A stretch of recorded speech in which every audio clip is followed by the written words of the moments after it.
तब्दीली के साथ बदलते भारत की शान।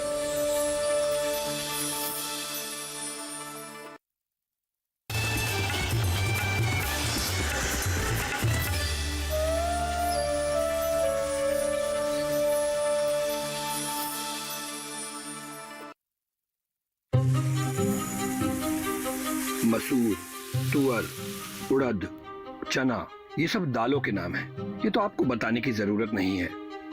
दाल एक ऐसी चीज है जिसका नाम सुनते ही जहन में लजीज तड़का आ जाता है। ऐसा हो भी क्यों ना, दाल हम भारतीयों की फेवरेट डिश जो है। पर जिस दाल को आप बड़े ही चाव से खाते हैं, क्या आप उसका इतिहास भी जानते हैं? नहीं? तो चलिए आज आपको बताते हैं कि हर घर में बनने वाली दाल हमारे खाने का हिस्सा कब और कैसे बनी।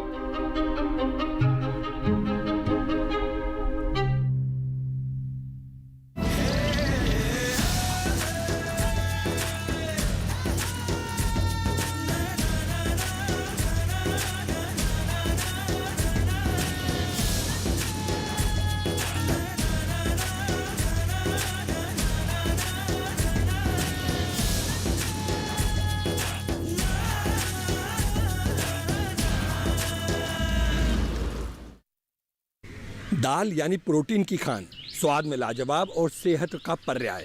लेकिन क्या आप जानते हैं, दाल का हमारी जिंदगी में दखल सिंधु घाटी सभ्यता से भी पहले हो गया था। एक वक्त ऐसा था जब दाल को गरीबों का भोजन, सूखी फलियां कहा जाता था।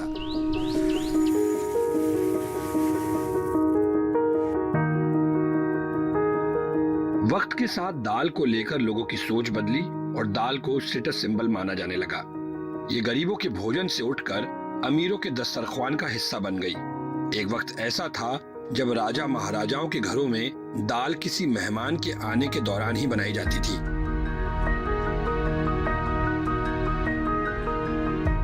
चना मटर जैसी दालों के पहले साक्ष्य हरियाणा की घग्गर वैली में मिले थे। यह हड़प्पा संस्कृति से जुड़ा एक पुरातात्विक स्थल है। यही नहीं, ऐसा कहा जाता है कि 3000 बीसी में चंद्रगुप्त मौर्य की शादी में भी दाल को घुगनी के रूप में बनाया गया था। ये पूर्वी भारत के लोगों की शादियों में मनाई जाने वाली सैकड़ों साल पुरानी परंपरा है। दालों के उगाए जाने को लेकर भी ऐसी ही रोचक बातें इतिहास में दर्ज हैं। जैसे दालों में दाल, उड़द की दाल घोड़े को खिलाए जाने के लिए उगाई गई थी।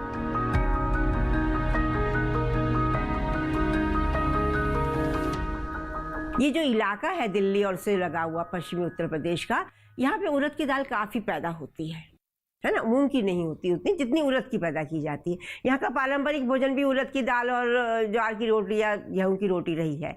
तो ये क्यों रहा, तो इसके पीछे ये एरिया हमारा जो था वो लड़ाई के समय में बहुत यहाँ पे लड़ाइयाँ हुई हैं, और लड़ाई में घोड़े तो यूज़ होते ही थे पुराने समय में, और घोड़ों को ताकतवर बनाना ही पड़ता था। तो ये उड़द की दाल घोड़ों को खिलाई जाती थी उनको ताकतवर बनाने के लिए।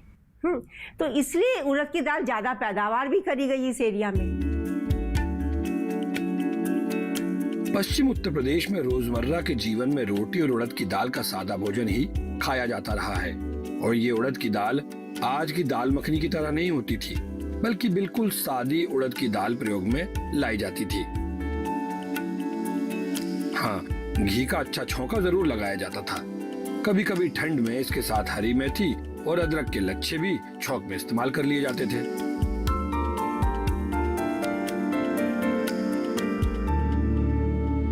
बाकी दालें वात बहुत करती हैं, वात दोष पैदा करती हैं, और उड़द की दाल जो है वो वात दोष नहीं पैदा करती। एक बात, हाँ थोड़ी कफकारी मानी जाती है, लेकिन जब हम उसको पकाते हैं यहाँ पे लोग, तो उस मौसम उसमें या तो दाना मेथी का छौंक लगा देंगे, अजवाइन का छौंक लगा देंगे, लहसुन का लगा देंगे, नहीं तो अदरक डाल लेंगे। तो ये जो छौंक हैं वो उसकी जो कफ प्रकृति है उड़द की दाल की, उसको संतुलित कर देता है। तो इस तरह से उड़द की दाल सर्वश्रेष्ठ दाल मानी जाती है। हालांकि उड़द की दाल को पचाने के लिए उतनी ही मशक्कत की ज़रूरत पड़ती है। ऐसे में लोग हल्की और पाचक दाल खाना पसंद करते हैं। लेकिन जब बात दही बड़ों की आती है, तब क्या किया जाए? अब जब दही बड़ों की बात होती है तो हम उड़द की दाल की तरफ ही देखते हैं। लेकिन क्या आपको पता है, मूंग की दाल के बड़े स्वाद में अच्छे होते हैं और सेहतमंद भी होते हैं। अच्छी बात यह है कि आप इसमें जितना चाहे उतना और जैसा चाहे वैसा स्वाद जोड़ सकते हैं। मूंग की दाल के बड़े बनाने की प्रक्रिया ठीक वैसी ही होती है जैसी उड़द की दाल की होती है। इसमें भी दाल को पानी में गलाकर पीसकर पेस्ट बनाया जाता है, फिर उसे अच्छी तरह फेंटा जाता है। दरअसल इसे फेंटना ही सबसे बड़ी कला होती है। इसी से बेहतरीन और हल्के बड़े बनते हैं। फिर इन्हें तेल में तल लिया जाता है।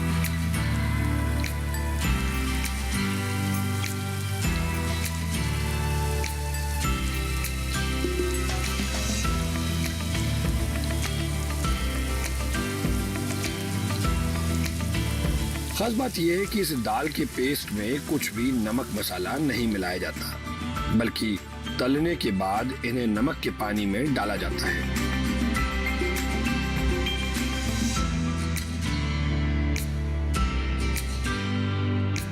अब आप चाहें तो इसे यूं ही खाएं, चाहे तो दही डालकर खाएं, चाहे तो सब्जी बनाएं, आपकी मर्जी।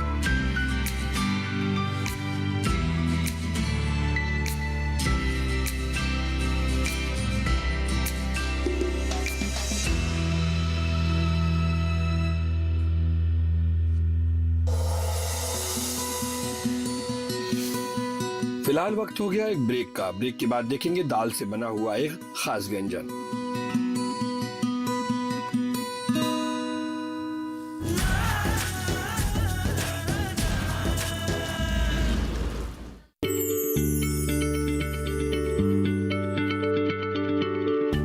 क्या आप किसी बीमारी से परेशान हैं? चाहते हैं डॉक्टर की सलाह? तो हम हैं आपके साथ। बताएंगे आपको जीने की राह। समस्याएं आपकी, समाधान देश के मशहूर विशेषज्ञों के। घर बैठे बात करें देश के जाने माने डॉक्टरों से। हमारे लाइव प्रोग्राम स्वस्थ किसान में हर शनिवार शाम 6 बजे से 7 बजे तक।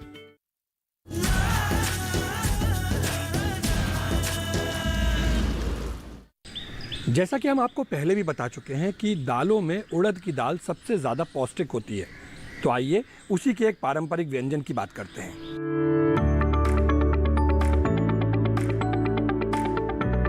उड़द की दाल से बनने वाला एक व्यंजन है चौसेला।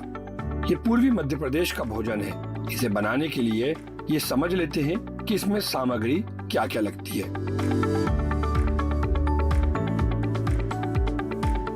इसके लिए उड़द की दाल को गलाकर पीसा जाता है। ध्यान देने वाली बात यह है कि दाल ज्यादा गीली नहीं होनी चाहिए। अब इसका 2 गुना चावल का आटा चाहिए होता है। चावल के आटे को बड़ी सी थाली में लेकर उसे पिसी हुई उड़द के साथ मिलाकर गूंथ लिया जाता है। चावल के आटे को उड़द की दाल से ही गूंथना चाहिए। इस तरह आटे को गूंथते वक्त उसमें पानी नहीं मिलाया जाना चाहिए और शुरू में इसमें नमक भी नहीं मिलाना चाहिए, क्योंकि चावल का आटा उड़द की दाल मिलने पर फूलेगा। फिर जब आटा गुथ जाए तो इसे 15-20 मिनट के लिए छोड़ देना चाहिए। जब तक आटा फूलकर तैयार होता है तब तक इसके साथ की सब्जी बना लेते हैं। दरअसल चौसेला एक तरह की पूड़ी होती है। इसे आलू की सब्जी के साथ खाया जाता है, जो इसके स्वाद को और बढ़ा देती है। लेकिन एक खास बात यहाँ पर और भी है। दरअसल ये आलू की सब्जी आम आलू की सब्जी जैसी नहीं है। इसमें एक सीक्रेट इंग्रेडिएंट भी डलता है। आलू की सब्जी बनाने के लिए सबसे पहले आलू को अच्छे से धो लेते हैं, फिर इसे बनाने की तैयारी करते हैं, जिसके लिए हरी मिर्च के छोटे छोटे टुकड़े काट लेते हैं और अदरक को किस लिया जाता है। आलू को उबालकर उसके छोटे छोटे टुकड़े काट लिए जाते हैं। साथ में मसाले के लिए लहसुन के छोटे छोटे टुकड़े काट लेते हैं और गैस पर कढ़ाई रखकर उसमें तेल गर्म करने के लिए रख दिया जाता है। जैसे ही तेल गर्म होता है तो उसमें जीरा राई डाल दिया जाता है। जब राई जीरा चटकने लग जाए तो उसमें कटे हुए लहसुन, फिर अदरक के लच्छे और कटी हुई मिर्च को डालकर तलने के लिए छोड़ देते हैं। जब ये अच्छी तरह से फ्राई हो जाए तब इसमें कद्दूकस की हुई प्याज डाल देते हैं और इसे भी हल्का लाल होने तक फ्राई करते हैं। छौंक कोई सी भी हो, उसे लगाने का एक साधारण सा नियम होता है। हमेशा उस सामग्री को पहले डाला जाता है जिसमें पानी की मात्रा कम होती है। मसलन पहले सूखे मसाले फिर लहसुन अदरक जैसे कम पानी के मसाले, और जब प्याज अच्छे से भुन जाए तो उसमें स्वाद के मुताबिक नमक डालते हैं और हल्दी, मिर्ची और धनिया को डाला जाता है, साथ में सब्जी मसाला। पिसे मसालों को बाद में डालने के पीछे भी एक विज्ञान है, क्योंकि ये मसाले बहुत जल्दी जल जाते हैं, इसलिए इन्हें प्याज के भुनने के बाद डाला जाता है, जिससे प्याज में मौजूद पानी के मसालों का तापमान बना रहे। जब मसाला तेल छोड़ने लग जाए तब इसमें टमाटर की प्यूरी डालकर उसे पकने दिया जाता है, और जब टमाटर अच्छी तरह पक जाए तब बारी आती है उस सीक्रेट इंग्रेडिएंट की। जी हाँ, वो सीक्रेट इंग्रेडिएंट है पिसी हुई उड़द की दाल, जिससे हमने चावल का आटा गूंथा था। पिसी हुई उड़द की दाल को एक दूसरे बाउल में लेकर उसमें पानी मिलाकर डाल दिया जाता है। दरअसल ये पिसी हुई उड़द की दाल वही काम करती है जो आमतौर पर किसी चाइनीज डिश में कॉर्नफ्लोर करता है। इससे सब्जी में गाढ़ापन आता है और उसकी ग्रेवी स्मूथ बनती है। इस तरह पिसी हुई उड़द की दाल का इस्तेमाल किसी और सब्जी की ग्रेवी में भी किया जा सकता है। ये कॉर्नफ्लोर का एक सेहतमंद विकल्प हो सकता है। जब ये अच्छी तरह से पक जाए तो इसमें उबले हुए आलू डाल दिए जाते हैं। थोड़ी देर चलाने के बाद इसमें पानी डालकर इसे पकने के लिए छोड़ दिया जाता है, और फिर इसमें कसूरी मेथी डाल दी जाती है। कसूरी मेथी सब्जी में स्वाद के साथ सुगंध भी देती है। सब्जी पकने के बाद इसे हरी धनिया के साथ गार्निश कर दिया जाता है। अब पहले से तैयार करके रखे हुए आटे की पूरी तैयार की जाती है।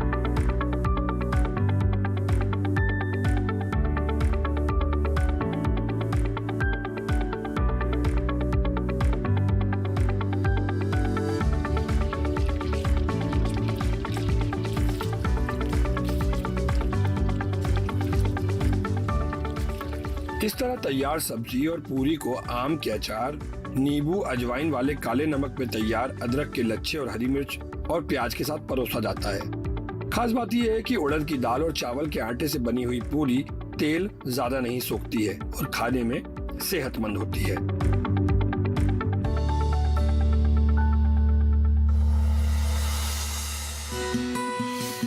फिलहाल वक्त है एक ब्रेक का। ब्रेक के बाद आपको दाल की एक ऐसी डिश के बारे में बताएंगे जिसे खाया नहीं भकोसा जाता है।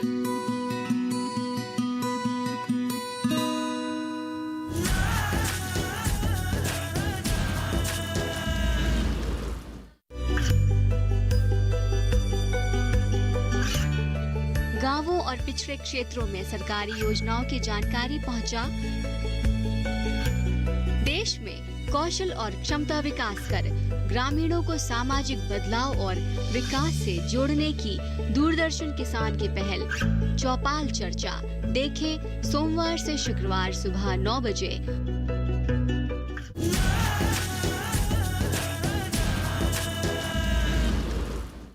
ब्रेक पे जाने से पहले हमने आपसे कहा था कि हम आपको कानपुर के एक और स्वाद से रूबरू करवाएंगे। ये स्वाद जितना ठेठ है उतना ही इसका नाम भी ठेठ है, और सबसे खास बात यह है कि इसको खाया नहीं जाता, इसको भकोसा जाता है। भकोसे के लिए चने की दाल, थोड़ी सी उड़द की दाल, लहसुन, खड़ी लाल मिर्च, काली मिर्च, बड़ी इलायची, पिसा मसाला और हरी धनिया की जरूरत होती है। रात भर गलाकर रखी गई चने और उड़द की दाल को पीसकर उसके पिट्ठे बना लिए जाते हैं। फिर रोटी बेलकर उसमें ये भरावन डाल दी जाती है और इसे गुजिया की तरह या मनचाहा आकार दे दिया जाता है। हमारे साथ आज उमा अवस्थी जी मौजूद हैं। उमा जी, क्या होता है ये दाल का भकोसे? क्या इसको क्या कहते हैं, क्यों कहते हैं इसको? दाल का भकोसा ये है कि आजकल जो है इस पीढ़ी में लोग जैसे मोमोज बनाते हैं, मोमोज खाते हैं, तो वो सब्जियां भर के बनाते हैं और उनको उसमें फ्राई करते हैं, पानी में बॉयल कर लेते हैं। और ये पुराने लोग जो थे, हम लोगों की पीढ़ी में, ये दाल मतलब उसको सब्जियां ना भर के दाल भर के हम लोग बनाते थे।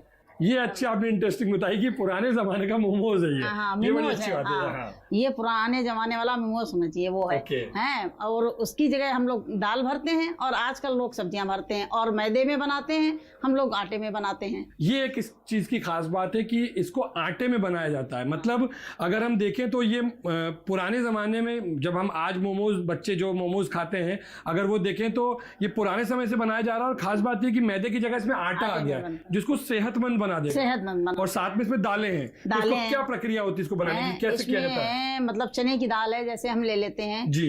जैसे 1 कटोरी चने की दाल है तो चौथाई हिस्सा थोड़ा सा उड़द की दाल, जिससे ये बनाने में फैले, जब बॉयल करते हैं तो फैले नहीं, टूटे नहीं। मतलब जितनी हमने दाल ली, चने की दाल ली, उसका चौथा हिस्सा थोड़ा सा उड़द की दाल लेते हैं, जिससे वो बाइंड हो सके। हाँ, बाइंड हो जाए जी। निकले नहीं उससे। जी। और उसके बाद इसको मैं रात भर भिगो देती हूँ। हाँ। रात में भिगो या सुबह के टाइम उठकर, या 2-3 घंटे आप भिगो दीजिए। फूल, जब दाल फूल जाए तब उसको निकाल के अच्छी तरह धो लीजिए। धो के उसको पीस लीजिए जी। और पीसने के बाद आटा गूंद लेते हैं जी। आटा गूंदने के बाद उसके मसाले तैयार करते हैं। मतलब आटा, गेहूं का आटा गूंद लेते हैं। गेहूं का आटा गूंद लेते हैं, गूंद के उसको रख दिया। रखने के बाद इसके लिए मसाला चाहिए।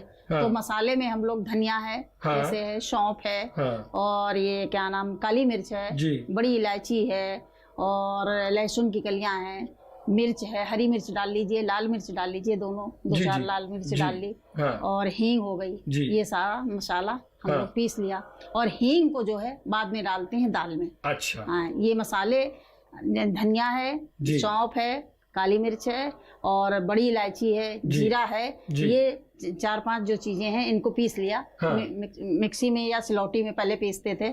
उसको पीस कर रख लिया। फिर उसके बाद उस दाल में कच्चा, ऐसे ही कच्ची दाल में इसको मिक्स कर देते हैं। उसमें मिक्स किया, फिर हींग डाल दी। तो मसाले को भूनना नहीं है, मसाले को कच्चा ही भूनना है। कच्चा। अच्छा। कच्चे में ही स्वाद है, भूनने से वो स्वाद नहीं आएगा। अच्छा। आपका, हाँ, भूनने पर वो स्वाद नहीं है। तो इसको अपना उसमें दाल में डाल देते हैं। डालने के बाद मिक्स कर लिया। फिर उसमें धनिया है। अच्छा। हरी धनिया। अच्छा। हरी धनिया आप उसको महीन महीन काट कर उसको डालिए, नमक डालिए, हींग डालिए, और सारा मिक्स कर लीजिए। मिक्स करके रख देते हैं। फिर आटा जो आपने गुदा हुआ रखा है, बड़ा हुआ आटा, उसकी छोटी छोटी लोइयां बना लेते हैं। ना ज्यादा पतली, ना बहुत मोटी, मीडियम में लोई बना ली। या बड़ा आप बेल लीजिए चकले भर का, और उसको किसी ग्लास से काट लीजिए। और फिर चम्मच से आप उस दाल को आटे में भर देते हैं। भरने के बाद जब इसके भरने का भी कोई वो है कि ज्यादा नहीं भरना है, कम नहीं भरना है? आप नहीं भरना तो है मीडियम में। आपकी जितनी बड़ी लोई है, उस हिसाब से आप उसमें भर लीजिए। अच्छा, जैसे इसके लिए जो आपने आटा गूथा, जो गेहूं का आटा गूथा, तो आटा गूथने की भी कोई अलग तरीके से आटा गूथा जाता है कि जो सामान्य रोटी का आटा? रोटी का आटा नहीं, मतलब ये है ना, मतलब बहुत टाइट आटा हो और ना बहुत ढीला हो। हाँ, तो इसमें मोइन दिया जाता है? हाँ, थोड़ा सा। अच्छा, थोड़ा सा। 2 चम्मच आप डाल लीजिए बस। अच्छा, तो आटा ना ज्यादा टाइट रखना है, ना ज्यादा ढीला। हाँ, मतलब मीडियम में रखना है। अच्छा, ठीक है। उसको टच करके देख लीजिए फिंगर से, तो वो आइडिया लग जाता है। तो आप कब से, मतलब ये तो हमारा दादी और परदादी लोग, सभी लोग बना, बहुत पुराना है। अच्छा। और इसको मेन करवा चौथ जो पूजन होता है, उसमें जरूर बनाते हैं। अच्छा, करवा चौथ में जरूर बनाया जाता है। इधर उन्नाव डिस्ट्रिक्ट में हाँ, ये करवा चौथ में जरूर बनता है। ऐसे आप चाहे बनाए ना चाहे, मगर ये है कि करवा चौथ में जरूर हर घर में बनता है। मतलब करवा चौथ की जो परमानेंट डिश है। परमानेंट, इसकी मतलब समझ लीजिए पूजन का। अच्छा, पूजन की डिश मानी जाती है। ये एक बड़ी दिलचस्प बात है कि यहाँ पर करवा चौथ में इस रेसिपी को जो है वो उन्नाव डिस्ट्रिक्ट में लोग जरूर बनाया जाता है। तो आमतौर पर घर पे क्या होता है, आमतौर पर क्या घर पे ये बनता है कि सिर्फ 30 त्योहार पर बनाने का ही चलन? नहीं, बनता है, जब इच्छा हुई हम लोग बना के खाते हैं। तो जैसे अब आप जैसे कह रहे हैं कि आपके परदादे से आप लोग उसको देखते आ रहे हैं, तो आज के बच्चे क्या उसको उतने स्वाद से खा पाते हैं कि वो? हाँ, खाते हैं। कि वो उनके अंदर वो रहता है कि नहीं भैया तो मोमोज ही खाना है। नहीं खाते हैं, स्वाद से। ये अच्छी आपने इंटरेस्टिंग बात बताई कि हम इसको जो है एक देसी मोमोज के तौर पर हम इसको प्रस्तुत कर सकते हैं। मेन देसी मोमोज। अच्छा, तो अब इसके बाद हम क्या, जैसे अब आपने, मैं देख रहा था कि आपने पहले से तैयारी करके, क्योंकि इसकी प्रक्रिया काफी लंबी होती है, इसलिए आपने पहले से इसको गला के मसाला पीस के रख लिया था। तो ये जो आपने तैयार करके रखे हुए हैं हमारे गुजिया जैसे तैयार करके रखे, अब इनका क्या किया जाएगा? अब इनको आप गैस पे गैस जलाएंगे, गैस चला लेते हैं। तो इसके पानी के रखने की प्रक्रिया भी कुछ वैसी है कि कुछ ज्यादा रखना है, कम रखना है? हाँ, ज्यादा पानी रखना है। जब हम इसको उबालेंगे तो इसके अंदर भी कुछ डालेंगे पानी में? इसमें हल्का सा नमक डाल देंगे। हल्का सा नमक डालेंगे। थोड़ा तेल डालना पड़ेगा। तेल डालना पड़ेगा। थोड़ा सा तेल इसलिए डालते हैं कि ये आपस में चिपके नहीं। अच्छा, इस वजह से। अच्छा, ऐसी जैसे आप ये बना रहे हैं, ऐसी वो एक और जो बनता है उसको हम बोलते हैं दाल का दूल्हा। हाँ, वो क्या होता है? उसमें होता है, मैंने पानी भगोने में चढ़ा दिया जी। और उसके बाद हम दाल लेते हैं, तुअर दाल। हाँ। अरहर की, उसको लिया, उसको अच्छी तरह से धुल लिया, बिन के साफ करके धुल के धुल के उसको पानी में डाल दिया। हाँ। पानी में डालने के बाद जब पानी खौल जाता है, आटा गूंद लेते हैं, गूंद के रख लिया। फिर पानी जब खौलने लगे तब उस आटे की छोटी छोटी टिक्कियां, जैसे इसमें बनाते हैं उससे छोटी जी, हाँ, गोली बना के टिक्कियां काट लेते हैं। हाँ। या सरल पड़े तो चाकू से भी बड़ा सा बेल लिया और खुरमे की तरह काट लिए बड़े बड़े पीस। अपना उससे जल्दी हो जाता है थोड़ा सा। तो उसके आटे में कुछ नमक वगैरह कुछ डाला जाता है कि वो ऐसी आटा? नहीं, वो ऐसे आटा, सिंपल आटा तैयार। सिंपल सादा जैसे रोटी का बनता है वैसे आटा बनता है। हाँ, ये इसको शायद इंदौर तरफ दाल ढोकली बोला जाता है। हाँ, और इधर गोरखपुर साइड में दाल के दूल्हे बोलते हैं। दाल के दूल्हे बोलते हैं। पानी तो खौल गया अपना पूरा। और इसमें फरे डालते हैं। अच्छा,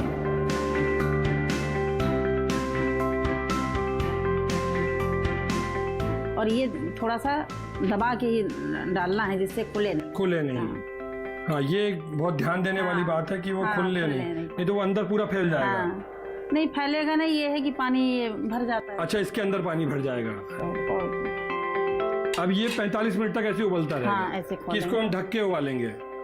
नहीं, हल्का सा ढक दीजिए, गिरे नहीं पानी। अच्छा, तो इसमें सीटी भी दी जा सकती है कि सीटी देने से कुछ फर्क पड़ता है? मगर सीटी ज्यादा नहीं, आप जब ये पक जाए थोड़ा सा, आधा घंटे करीब, उसके बाद आप एक प्रेशर ले लें। अच्छा, वो 15 मिनट बचाने के लिए आप सीटी दे सकते हैं बस? उससे ज्यादा नहीं देना। उससे ज्यादा देंगे तो फिर वो फट जाएगा। ओके, तो ये जो हम इसको उबाल रहे हैं, इसको उबाल के जो हम इसकी जो खाने की प्रोसेस है, तो इसको जो आपने शैलो फ्राई करने का बताया, ये शैलो फ्राई करने का क्या शुरू से ही था कि? नहीं, शुरू से तो नहीं था। ये अब इस समय मतलब हम लोगों ने चालू किया। अच्छा, ये आप लोगों ने चेंज किया है? मतलब आपके बचपने में आप लोग उसको उबला हुआ ही खाते थे? उबला खाते थे। तो आपके हिसाब से कौन सा ज्यादा अच्छा था? उबला हुआ ज्यादा अच्छा था कि शैलो फ्राई किया हुआ ज्यादा अच्छा है? उबला हुआ ये है कि आप खा सकते हैं, पर मतलब ये तुरंत आप खा लें। हाँ। एक दिन रख लें, और फ्राई किया हुआ है आपका दूसरे दिन भी चल जाएगा। अच्छा, खराब नहीं होगा। खराब नहीं होगा। जब फ्राई किया उसको गर्म करके भी खाया जा सकता है? हाँ, फ्राई कर लीजिए, आप चाय के साथ भी खा सकते हैं। अच्छा। पारंपरिक भोजन की एक खास बात होती है समय। शुरू से जब से खानसामों ने खाना बनाना शुरू किया और हमारे यहाँ पे पारंपरिक खाना बनने की प्रक्रिया आई, जब गैस, चूल्हा, स्टोव वगैरह ये सब चीजें, प्रेशर कुकर नहीं थे, तब खाना धीमी आंच में पकता था। धीमी आंच में चूल्हे में बनाते थे, अंगीठियों में बनाते थे हैं, और तब ये कढ़ाइयों में पकाया जाता। तब इसको पकने की प्रक्रिया काफी धीमी होती थी, क्योंकि खाना जो है उसका स्वाद धीमी आंच में जो टेस्ट मिलता है तेज में नहीं मिलता है। कोई भी चीज आप कढ़ी बनाइए जैसे हैं, तो आप धीमी आंच में कढ़ी को जब खौल जाए धीमे धीमे पकाइए, करीब 1 घंटे पकाइए, उसमें टेस्ट अलग है। बिल्कुल सही बात है। ये उमा जी ने बिल्कुल सही बात बोली, इसलिए कढ़ी को कढ़ना कहा जाता है कि कढ़ी जब तक कढ़ेगी नहीं तब तक उसको स्वाद नहीं आएगा। तो अभी हम इसको पकने देते हैं 45 मिनट। 45 मिनट के बाद हम इसको बाहर निकालेंगे और फिर इसका शैलो फ्राई करके इसका स्वाद चखेंगे।